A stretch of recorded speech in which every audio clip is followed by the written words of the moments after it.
All right, guys, it's time to talk about my favorite centrist. Look, I'm an open-minded guy. I like hearing all sorts of different perspectives. One of my favorite people to listen to is Stephen A. Smith. He's just amazing at delivering his commentary.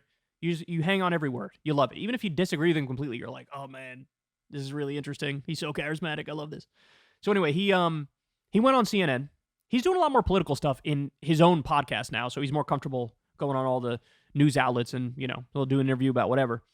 So he's going to be asked about that clip of Hillary Clinton, where Hillary Clinton basically said when she was on Jimmy Fallon's show, asked about, hey, what do you say to people who are struggling about Biden versus Trump, etc.? She's like, get over yourself. This isn't a hard choice. Get over yourself. Very smug, very condescending, very finger-wagging, like shaming people, not really providing an argument or anything like that. Just like an entitled brat type attitude. So they asked Stephen A. about this. And like I said, look, Stephen A., he doesn't have my politics. I don't have his politics, right? I'm on the left. He's a centrist. He's very open about that fact. But I do love how he answers this question. Watch this. I don't think it was a very wise statement on her part. How did that work out for her in 2016? I think that's something that we have to recognize. Yes, she won the popular vote, but at the end of the day, she wasn't the president of the United States. It was him. You can look at her not campaigning in Wisconsin in the last days, not campaigning in Pennsylvania in the last days. You can look at some of the stuff that they were saying about her that sort of distracted things from where it should have been in terms of Comey and his report from the FBI. You can bring up a whole bunch of things, but at the end of the day, the last thing you need to do is to do anything that could agitate a potential voter in this particular election. What do you make about the actual argument that she's making? I mean, she's basically saying two old people, yes, but they're substantively different. I mean, Trump has 91 counts against him. Well, and listen, if you're nobody's brought that up more than me. Four indictments, 91 counts, impeached twice. I'm not voting for him. I've said that to a lot of people. I've said that to you. But at the end of the day, what I'm saying is that at some point in time, you got to take into account what the voters thinking about.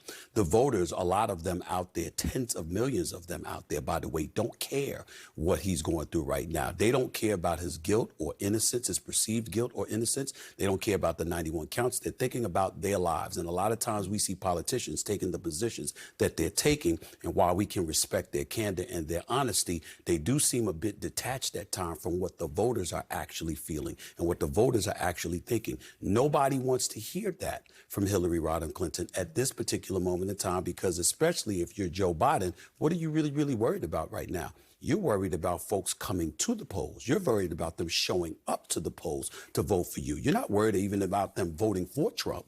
You're worried about them not showing up to vote for you.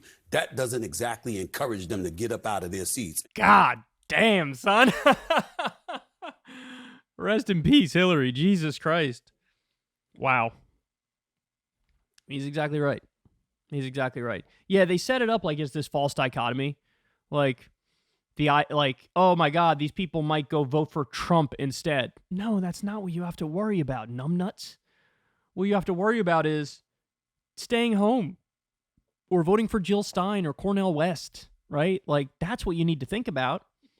And that attitude of like, please shut up and get over yourself. It's like, she literally said, get over yourself.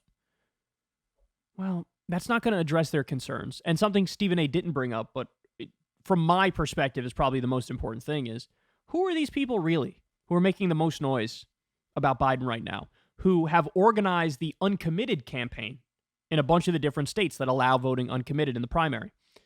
These are all people who are screaming about the same issue. Gaza. The United States is arming and funding Israel as they carry out an ethnic cleansing and a genocide in Gaza. Over 40,000 Palestinians dead. Over 15,000 of them are children. Do you really think your smug-ass attitude is going to override people's concerns about our money arming and funding a genocide? You really think that the point that Hillary Clinton made, people are going to look at that and go, you know what? She's right. I no longer care about the lives of Palestinian babies being carpet bombed. Please. That's not going to happen. That's not going to happen. And they really need to take Hillary Clinton and just make sure she's not in front of a single frickin' camera between now and the election. Because that is the worst. It's like an anti-surrogate for Biden. There's like surrogates who go out there to try to get people to vote for Biden. Then there's the anti-surrogate. Every time she talks, Biden loses a couple more voters, right? Like that's the vibe you get from it. And Stephen A.'s right. She's The last person on earth who can make the arguments that she's making.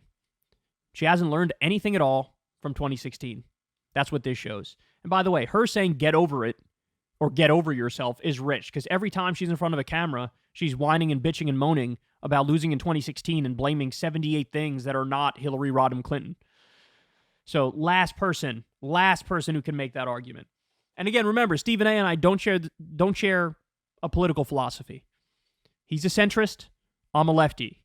But the core of the criticism here against Hillary, which is like, hey, you're not helping. You're not helping. That's undeniably true.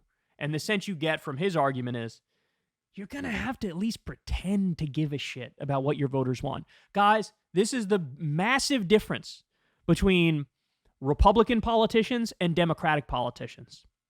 Republican politicians, honestly, are terrified of their base. And they're often bending over backwards, trying to accommodate their base, trying to say the things that their base wants to hear.